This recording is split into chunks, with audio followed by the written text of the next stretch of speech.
যে এই মাঠে এই স্কুলে অনেকদিন আগে আসছিলাম জামাত ইসলামের টিসি করতে, অনেকদিন আগে।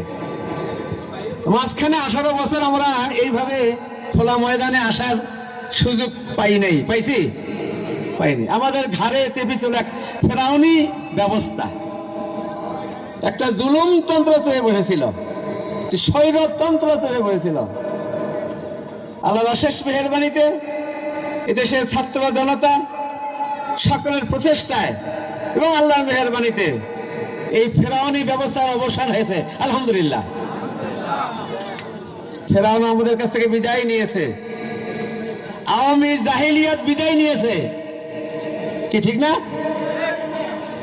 আইএমএ জাহিলিয়াত বিদায় নিয়েছে রাসূলুল্লাহ জামানায় ১৫০০ বছর আগে, আইএমএ জাহিলিয়া।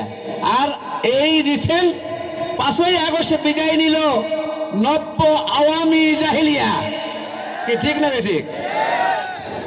আইএমএ জাহিলিয়া বিদায়ের পরে বিশ্বনবী মক্কা মদিনায় একটি সুন্দর সমাজ ব্যবস্থা কায়েম করেছিলেন, ঠিক না? ঠিক।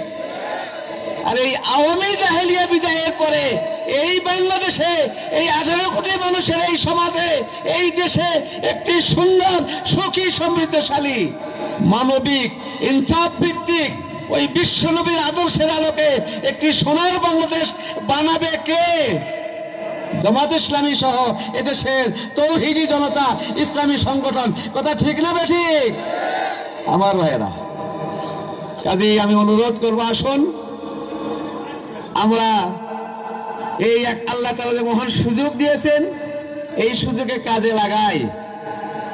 আমাদের এই দীর্ঘ সময়, বেশ 18 বছরে আমরা 7 সাল থেকে হিসাব করি, 7 সাল থেকে 2007 থেকে এই 24 18 বছর।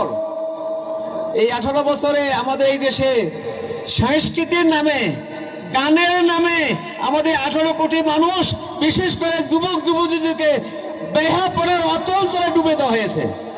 উলঙ্গপনা একবারে গ্রামে গঞ্জে ছড়িয়ে দেওয়া হয়েছে। আমাদের লজ্জা হায়া শরম বলতে অনেকটা দূর হয়ে গেছে, কথা ঠিক না ঠিক? যে গান, যে গজল, যে সংস্কৃতি বেহাপনা ছড়ায়, উলঙ্গপনা ছড়ায়, ওই সংস্কৃতি আর বাংলাদেশে ফিরে আসবে না ইনশাআল্লাহ। আমার ভাইরা, আমরা এই ইসলামের সংস্কৃতি লালন করব।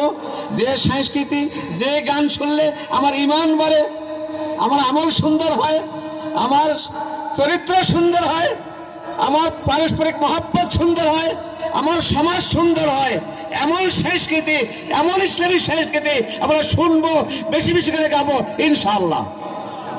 আর ওই জাহেলিয়াতের সংস্কৃতি, ওই উলঙ্গপনা বেহাপনার সংস্কৃতি আর আমরা এই বাংলার জমিনে হতে দেব না ইনশাআল্লাহ।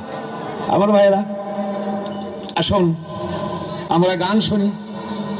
গানের মধ্যেই এত সুন্দর কথা আছে, যে সুন্দর কথার মাধ্যমে আমরা একটি বাংলাদেশে একটি সোনার সুখী সমৃদ্ধশালী বাংলাদেশ আমরা উপহার দিতে পারবো ইনশাল্লাহ।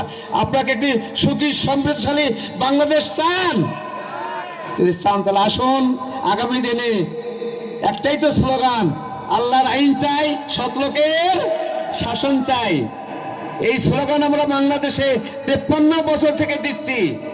এই স্লোগান না হওয়ার কারণে এই 53 বছরে এই 18 কোটি মানুষের ভাগ্যের কোনো পরিবর্তন হয় নাই, কথা ঠিক না ঠিক? কাজেই আল্লাহর আইন চাই, সৎ লোকের শাসন চাই।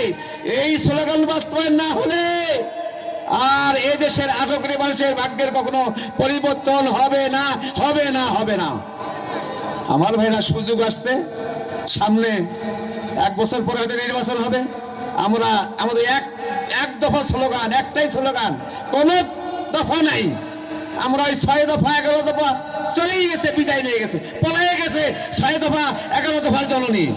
আমরা দেখেছি 18 দফা, দেখেছি 19 দফা, আবার 31 দফা। না, দফা দিয়ে দফা হয়েছে, 1 দফা, আল্লাহর আইন চাই, সৎ লোকের শাসন চাই। কি ঠিক আছে?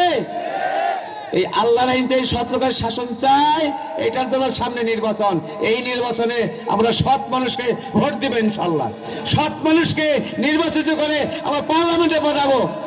আল্লাহর আইন চালু হবে, সৎলোক শাসন হবে, দেশ থেকে দুর্নীতি, চাঁদাবাজি, মাস্তানি, সন্ত্রাস সব বন্ধ হয়ে যাবে। দুর্নীতি, চাঁদাবাজি, মাস্তান, সন্ত্রাস বন্ধ হওয়ার জন্য একটাই ব্যবস্থা, সেটা হলো আল্লাহর আইন, সৎলোকের শাসন। আসুন আমরা এই দেশটাকে কোরআনের দেশ বানাই, সৎলোকের শাসন পাহাড়ে দেই। সামনে নির্বাচনে আমরা 53 বছরে অনেক ভুল করেছি, সামনের দিকে আর আমরা ভুল করতে রাজি নই। আল্লাহ তা কবুল করুন। তাও লম্বা হয়ে গেল, দোয়া চাই সামনে যেন আমরা সবাই মিলে এই দেশ থেকে আমরা হয় বিশ্বনবীর মদিনার সোনার মদিনার কায়দায়, সোনার মদিনার কায়দায় সোনার বাংলাদেশ করতে পারি, এই আহ্বান রেখে আমি আমার সংক্ষিপ্ত শেষ করছি। আর পরিশেষে এই আয়োজক আমাদের ভাইদেরকে, কমিটিকে ধন্যবাদ জানাই যে আমাকে দাওয়াত দিয়েছেন, এবং এই জন্য ধন্যবাদ জানাই। আগামী আসন কাঁধে কাঁধ মিলিয়ে এই দেশটাকে সুখী সমৃদ্ধিশালী উপহার দেই, এই আহ্বান রেখে আমি আমার কথা শেষ করছি। ওয়াখিরু দাওয়ানা আনিল হামদুলিল্লাহি রাব্বিল আলামিন। আসসালামু আলাইকুম ওয়া রাহমাতুল্লাহি ওয়া বারাকাতুহু।